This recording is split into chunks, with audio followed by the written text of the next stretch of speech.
Welcome to the Enneagram with Chelsea and Mikael. This is a positively deviant culture podcast anchored in the Enneagram. And today we're talking about the core brilliance of the type 9. But before we get into that, quick reminder.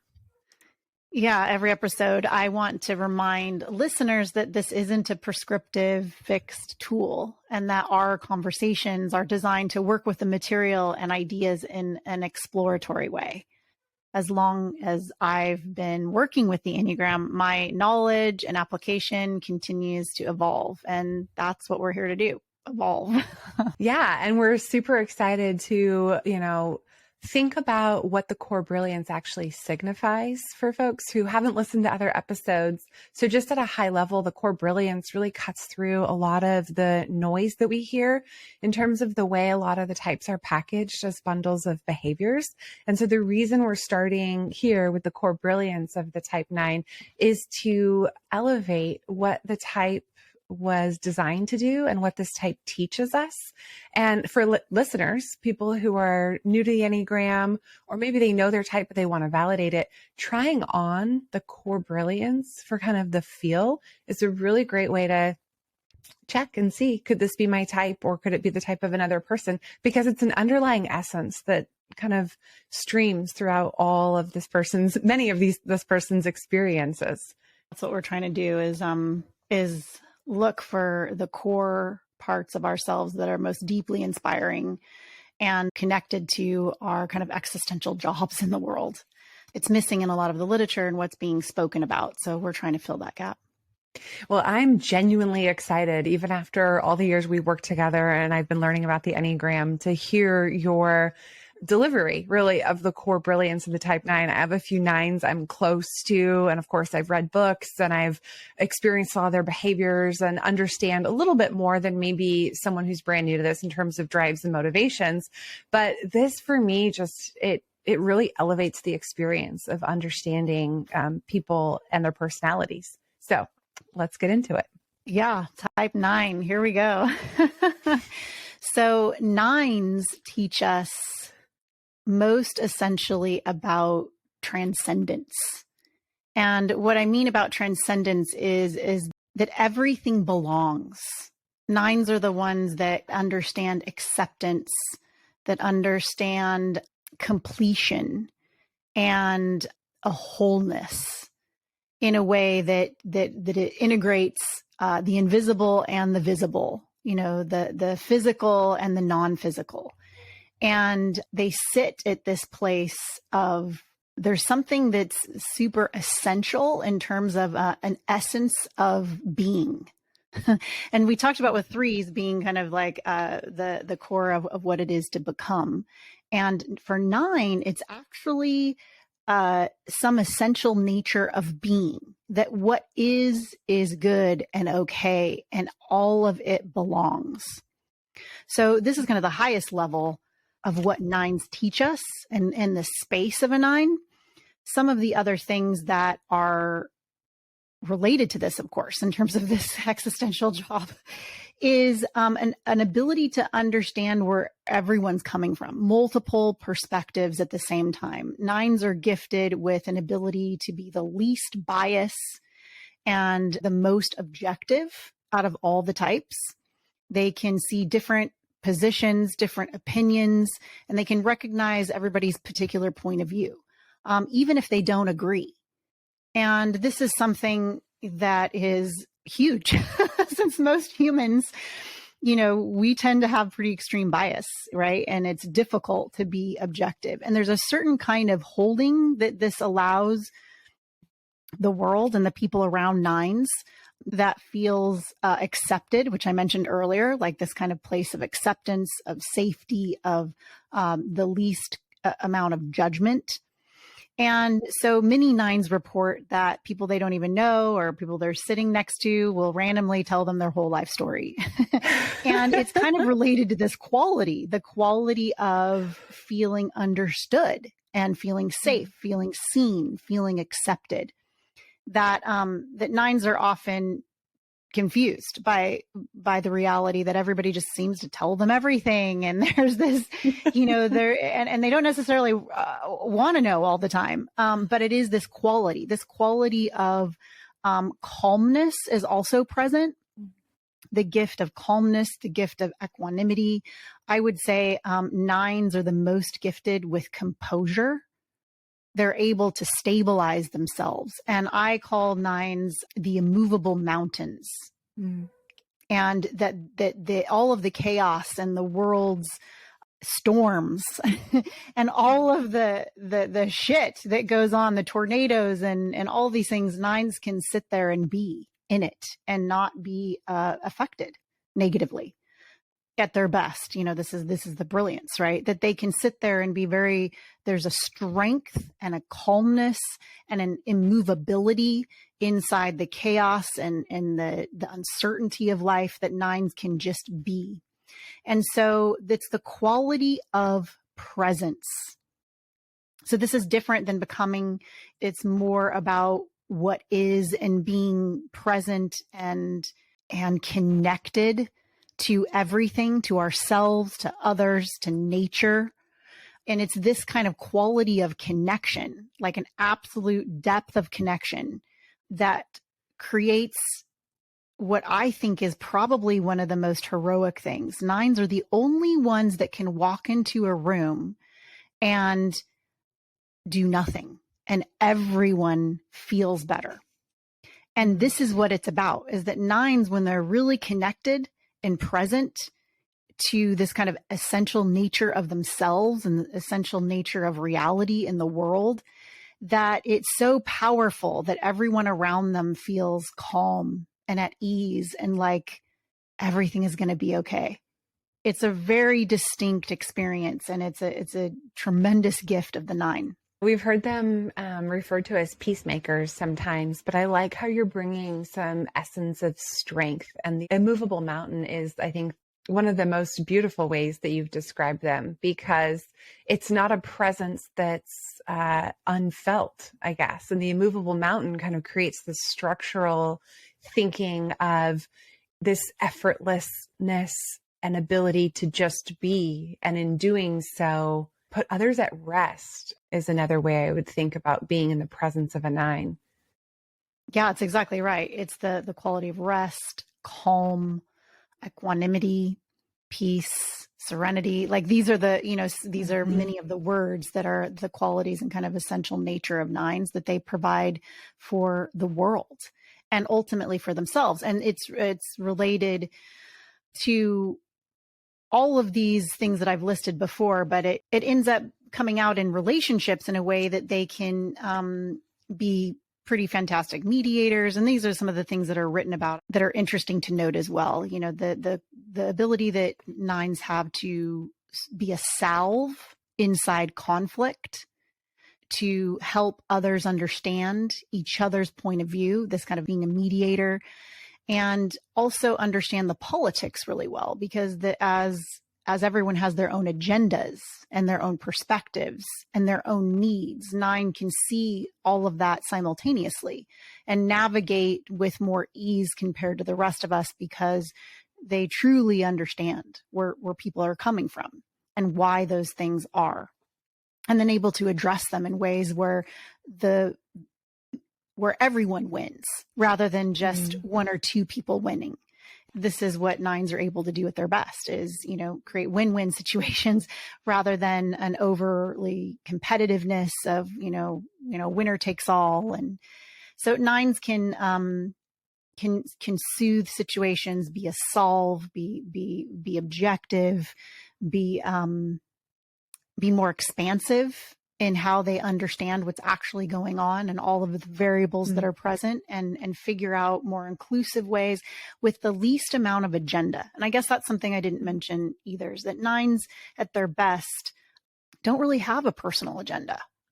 It's the least ones compared to the rest of us. They're really interested in the greatest good for everyone.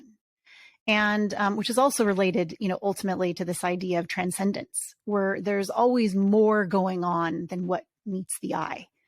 and how to actually live in a whole, complete state, of being human and being integrated with all of the things that we can see, that we can't see, and all of that is a complex space. It's actually, I find that nines are perhaps one of the more difficult ones to discuss, because it tends to be something that's more supernatural. The essence and quality of nine is something that's beyond just the physical and the visible in a more distinct way comparatively.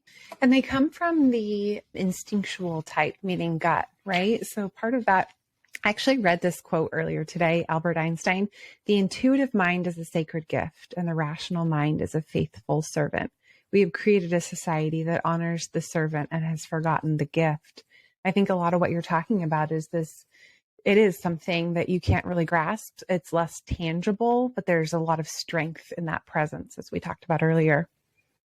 Oh, it's incredibly powerful. And I'll just repeat it. It's nines are the only ones that don't have to do anything and can be heroic. Wow. I mean, and it is really powerful. I've experienced it many times with the nines in my life, that when they're really present and it is so true, and walk into the room, like, I just feel better. Like the world is better. Like I just have a sense that everything is going to be okay. That's really powerful. And not something that the majority of us can do. Nines are, as you noted, in the instinct triad, and which is related to the body and body-centered types. And what is particularly brilliant about this in relationship to a nine is their gift of very accurate instinct. As a matter of fact, more than all the rest of humanity, nines have insanely precise and accurate instincts. And what happens, though, typically, is that because nines are fairly logical creatures and objective and not quick to make rash decisions, not overly speedy processors, because they're so grounded and take their time so that the processing is very thorough and complete, they're not jumping to the conclusions very quickly. So when they have an instinct, what often happens is they will think about it, and there won't be any evidence or information or data to back up their instinct. And so they will dismiss it. Mm-hmm. And what I tell all nines is, don't do that. Because it is an absolute brilliance that doesn't exist for most of us. And it's not that, of course, we all have a nine in us, and, we all have instincts as humans, but nines have such a keen and precise ability to have accurate instincts that if they're able to follow them without needing evidence or logic to back it up, they end up having an incredible ability to move through the world and life and circumstances much easier than the rest of us. And it is kind of like the ability for them to flow down the stream, and we say go with the flow, and nines are the ones who are most able to do this. But it's not just, they're not at their best not just going with the flow. They're actually experiencing and having a very particular intelligence that's centered in the body, in this gut instinct, that's so accurate. It's this this intelligence from which they follow tends to be so accurate that it works out. And so they don't actually engage in a lot of resistance, external resistance. And so this is a huge thing that is hidden. It's a hidden brilliance that nines, when I bring it to their attention, generally can be aware of it, or they have some recognition of that. And they can also recognize that they dismiss it way too quickly. And they can, in retrospect, see how accurate it generally is. So this is a really cool thing. It's an amazing gift, this, smart and accurate instinct. Yeah, and when they do listen to it and then take action on it, they're very in flow. And that's why their lives from the outside can look pretty go with the flow. But it sounds like there's some inner work happening to set themselves up in a way, following those intuitions and navigating even the politics and dynamics and groups in a very silent and subtle. And oftentimes it looks like kind of from the back row. Man, I just love my nines. I'm just thinking through the nines that I know and how unique the roles that they carry in the workforce are, but how I can really see very common elements of what you've described at play and just how quietly powerful it is. Nines actually have just some of the most powerful, and I love the way that you said it, Chelsea, silent abilities. It's awesome. It's really inspiring to actually learn how to navigate in such a way that nines do, that there is so much ease and fluidity and calmness and substance because of this deep connection. And that kind of leads to, the final part in terms of talking about brilliance of the core drives and the core motivations of each type. And for 9, the core drive is a little bit difficult to articulate because it is in this kind of non-physical space. 9s are driven to be connected to essence. And so that involves the source of things, to be connected to source, the source of hope, love, peace, the source of each other, the source of nature, the source of kind of everything. So they have a drive to be connected and to live in harmony, that this connection provides a kind of harmony and peace. So the core fear is the opposite, which is that is disrupted, where there is no connection and that there is a disruption and dissonance, no harmony anymore. There's a cutting off of essence and the cutting off of the source of things, where they feel out of touch to that source. That's the fear. The fear is they lose this connection, and how that manifests is where it's just the void and there's so much absence that they can't find it.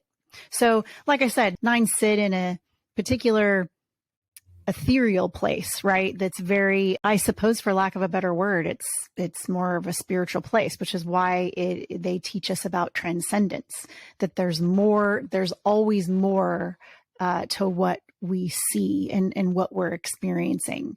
There's this elevated place that includes everything. It doesn't skip anything. It includes everything, but it is beyond what we can know and see and taste and touch. So that is why 9s, when they're tapping into this space of connectedness, it is a place of transcendence. The way I see it, and I'm hearing it, is that like 9s can collect the thoughts and viewpoints of all the other personality types and have this very holistic, full, grounded picture. But it really feels like the sum of all parts is greater when we talk about this transcendental like overlay. It's like, it's not just all of the, perspectives they've collected or all the different ways that they can see a situation. It's the power of that becomes the next level of the use of that. Yeah, Chelsea, there is this transcendental space that 9s are able to take all the parts. I like how you said it. I think that is a really great metaphor where they can piece it together and exist in the whole. And like I said, where everything belongs, and they can somehow see that and assist in bringing that together. So it is so. You've laid out a lot of like little breadcrumbs for us to follow as we continue to explore other facets of 9ness. Next, we're talking about their stress and flourishing integration points. But really, I think a lot of what's come to my mind is around the paradoxes, ways to leverage them, which we're going to talk about in the future. All right. Well, if you're listening and you're trying on this information, learn about the Enneagram, but wondering about how it might apply to you, your life, your work, we'd love to hear from you. Find the link in our bio. We'd love to partner.